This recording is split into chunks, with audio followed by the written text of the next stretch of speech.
जी हाँ, स्वागत है आपका। तो खेल चिकित्सा शास्त्र यानी स्पोर्ट्स मेडिकल से संबंधित अति महत्वपूर्ण प्रश्नों पर चर्चा। आज का पहला प्रश्न है, अंतर्राष्ट्रीय ओलंपिक समिति द्वारा वाडा की स्थापना किस वर्ष हुई? तो सही उत्तर होगा 10 नवंबर 1999 ईस्वी में। अगला क्वेश्चन नंबर 2, विश्व डोपिंग रोधी संस्था यानी वाडा का मुख्यालय कहाँ पर है? तो इसका सही उत्तर होगा स्विट्जरलैंड लुसाने में। जी हाँ, हमारे उत्तर आने से पहले आपका भी उत्तर आ जाना चाहिए। अगर आपके पास समय कम है तो इस वीडियो को ऑन कर दीजिए, केवल सुनते रहिए, याद हो जाएगा। वाडा के द्वारा प्रतिबंधित नहीं किया गया है क्या? अमीनो एसिड और क्रेटाइन। क्वेश्चन नंबर 4 की बात करेंगे। एस्पार्टिक अम्ल किस प्रणाली को शुरू करता है? रक्त से अमोनिया को साफ करता है। नेक्स्ट क्वेश्चन, वसा उपापचय को शुरू करता है। कैफीन अल्कालीन किस प्रणाली को शुरू करता है? तो ये बफरिंग प्रणाली को शुरू करता है। क्वेश्चन नंबर 7, चाय में कैफीन से संबंधित कौन से 2 पदार्थ पाए जाते हैं? सही उत्तर थियोब्रोमाइन और थियोफिलाइन। ओपिएट किस प्रकार का ड्रग है? तो ये है ड्रग्स, दर्द और व्यग्रता में उपयोग होने वाला ड्रग्स। अंतर्राष्ट्रीय ओलंपिक समिति द्वारा किस ड्रग्स पर प्रतिबंध नहीं लगाया गया? तो शराब पर। अगला क्वेश्चन नंबर 10 देखिएगा। हमारे उत्तर आने से पहले आपका उत्तर। अंतर्राष्ट्रीय ओलंपिक समिति द्वारा किस ड्रग्स पर प्रतिबंध लगाया गया है? तो कोकीन, एड्रोजन, रक्त डोपिंग, पेप्टाइड हार्मोन्स, उत्तेजक, मूत्रवर्धक, मादक पदार्थ, मैरिजुआना, एफिड्राइन, इस पर प्रतिबंध लगाया गया है। क्वेश्चन नंबर 11 की बात करें। स्पोर्ट्स में एर्गोजेनिक एड्स किसमें मदद करता है? सही उत्तर होगा शक्ति, सहन शक्ति बढ़ाने में तथा एकाग्रता बढ़ाने में मदद करता है। क्वेश्चन नंबर 12 की बात करिए। मूत्रल दवा किस चीज़ के लिए इस्तेमाल की जाती है? तो ये रक्तचाप को कम करने के लिए, जिसे पानी की गोलियां भी कहा जाता है। क्वेश्चन नंबर 13, उपचय स्टेरॉइड किस तंत्र पर काम करते हैं? तो ये पेशीय तंत्र पर कार्य करते हैं। किस ओलंपिक खेल में डोपिंग टेस्ट की शुरुआत हुई? 1968 मैक्सिको से शुरू हुई, जिसमें पहली बार स्वीडन के पैरा एथलीट हेस गुएर लेलिजेबाल पॉजिटिव पाए गए, जिसने अल्कोहल ले रखी थी। क्वेश्चन नंबर 15 की बात करें। वर्ल्ड एंटी डोपिंग एजेंसी वाडा ने कब नेशनल डोप टेस्ट लेबोरेटरी यानी एनडीटीएल को मान्यता दिया था? तो ये मान्यता दिया था 20 सितंबर 2008 को। क्वेश्चन नंबर 16 देखिएगा, बहुत ही महत्वपूर्ण। वाडा की स्थापना किस वर्ष की गई? तो वाडा यानी वर्ल्ड एंटी डोपिंग एजेंसी की स्थापना 1999 में की गई। नाडा की स्थापना कब की गई? यानी नेशनल एंटी डोपिंग एजेंसी की स्थापना 2005 में की गई थी। ट्रैक एंड फील्ड का बादशाह किस एथलीट्स को कहा जाता है? तो कार्ल लुइस ओलंपिक में 9 स्वर्ण और 3 रजत पदक प्राप्त कर चुके हैं। ये खिलाड़ी डोपिंग में दोषी पाए गए। कौन कौन? डियोगो मैराडोना, अर्जेंटीना के फुटबॉलर, और इसके अलावा 1991-94 में इन पर प्रतिबंध लगा। क्वेश्चन नंबर 20 की बात कीजिए, समय बहुत कम है। प्रतिबंधित दवा लेने के कारण दोषी पाया गया किसको? रिक डेमोंट अमेरिकन स्विमर। आईओसी ने 1972 में प्रतिबंध लगाया, और वेन जॉनसन कनाडियन स्प्रिंटर 1988 में इन पर प्रतिबंध लगाया था। क्वेश्चन नंबर 21 की बात कीजिए। कौन सा डोप मादक औषध के वर्ग में नहीं आता? निकोटीन। कौन सी ड्रग्स सुसुप्त करती है? सेडेटिव, डायजेपाम और लोराजेपाम। नेक्स्ट क्वेश्चन, FIMS की स्थापना कब हुई थी? तो इसकी स्थापना 1928 में हुई थी। International federation of sports medicine, इसे फ्रेंच फेडरेशन इंटरनेशनल डी मेडिसिन डो स्पोर्ट्स के नाम से भी जाना जाता है। चलिए क्वेश्चन नंबर 24 की बात करें। एंड्रोजेनिक स्टेरॉइड बढ़ाती है क्या? मांसपेशियों की ताकत और सहनशीलता को बढ़ा देती है। स्पोर्ट मेडिसिन को किस नाम से जाना जाता है? तो इसको जाना जाता है SEM को, स्पोर्ट्स एंड एक्सरसाइज मेडिसिन को। बीटा ब्लॉकर्स प्रतिबंधित पदार्थ का कार्य बताइए। तो इसका काम है हृदय की धड़कन तथा हाथों की कपकपी को ये कम कर देता है। दर्द विरोधी दवा के रूप में कारीगर है। अफीम यानी ओपियम यानी पोपी प्लांट से प्राप्त किया जाने वाला। क्वेश्चन नंबर 28, इम्यून सिस्टम विकसित करता है कौन? ग्लूटामाइन और ग्लूटामाइड फूड सप्लीमेंट्स है। जब खिलाड़ी एक ही समय पर विभिन्न प्रकार की स्टेरॉइड का सेवन करते हैं तो उसे क्या कहा जाता है? उसे कहते हैं स्टेकिंग।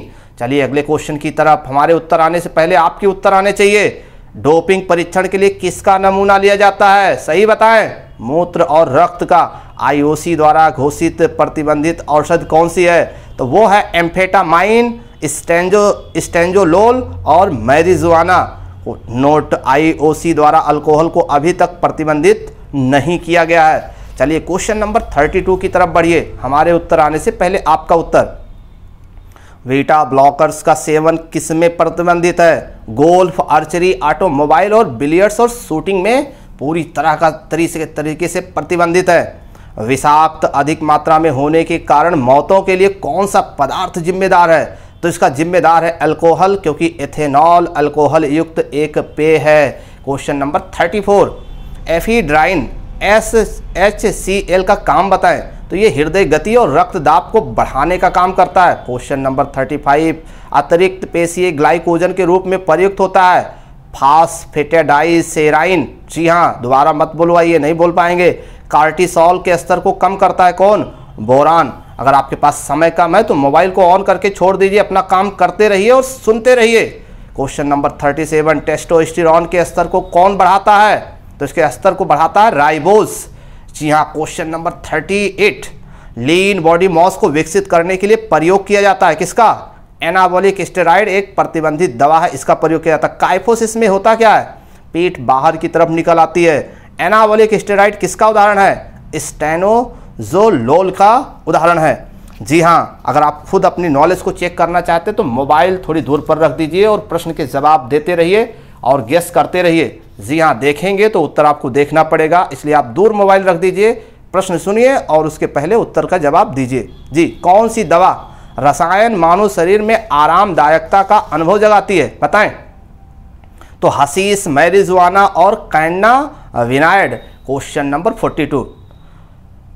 डियरिटिक्स का प्रयोग किसके लिए किया जाता है? चलिए बताएं। तो शरीर का भार घटाने के लिए। हमारे उत्तर आने से पहले आपके दिमाग में उत्तर आना चाहिए। औषध व्यायाम का अन्वेषक कौन है? सही उत्तर हिप्पोक्रेटस। मानसिक अव्यवस्था को पैदा करता है कौन? एम्फेटामाइन। चलिए क्वेश्चन नंबर 45।